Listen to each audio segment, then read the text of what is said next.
there, it's Julie Rod with Revenue.com here with a tip that just might save a friendship or save you from having a really awkward family holiday dinner.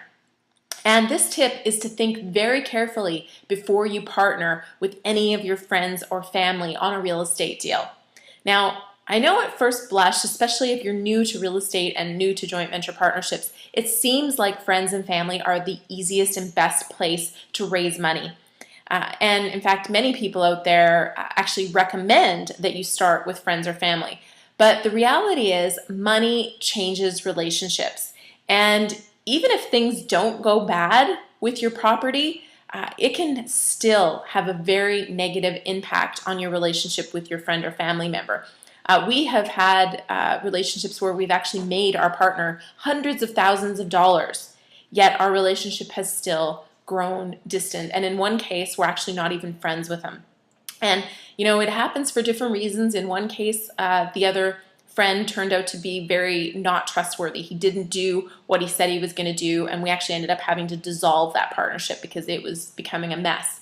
In another case, we did quite a few deals with our friend, but it became very obvious that he didn't value what we were doing for him, even though we made him, like I said, hundreds of thousands of dollars. And over time, we just stopped bringing him deals. And I think over time, he started to realize we weren't bringing him deals. And our friendship just became a little off and distant, and is more and more distant now than, you know, ever. And I know it was real estate that changed this for us. We also we have skipped making cash calls on our partners because we know they're the nitty-gritty personal details they're going through.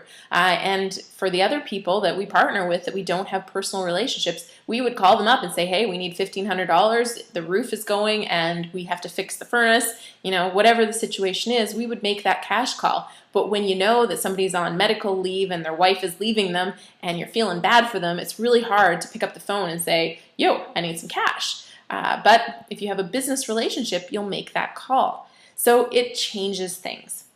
Now, if you insist on working with family or friends, I urge you to think about what your next dinner together will be like if you lose all their money.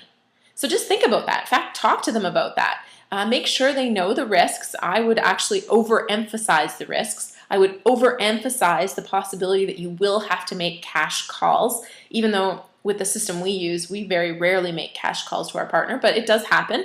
And, you know, overemphasize that. Tell them, you know, I might have to call you up one day and ask for $5,000. How's that going to be? How's it going to be if I tell you I've lost all your money with something that happened? So, you know, have those hard conversations. And, you know, if things feel okay, go ahead. You know, we have some really great partnerships with friends. But generally, if you're bringing friends or family into your business, what I personally recommend is you sit down, you say, hey, I'd like to tell you about what I'm working on. I'd love your opinion. And if you know anybody that's a good fit for working with me, I would really appreciate your referral. And then if they refer you somebody that you work with, send your friend or family a really awesome present to thank them for that. And you know what? That's going to feel a whole lot better, and then you'll have a business relationship with the person you work with, and you keep your personal relationships intact. So that's it for today. I'd love to hear your comments, your questions, your you know, whatever you think about this subject or anything else real estate related. Drop by our Facebook page or our blog, or if you're watching this on YouTube, put a little comment in here and I'll get back to you. Until next time.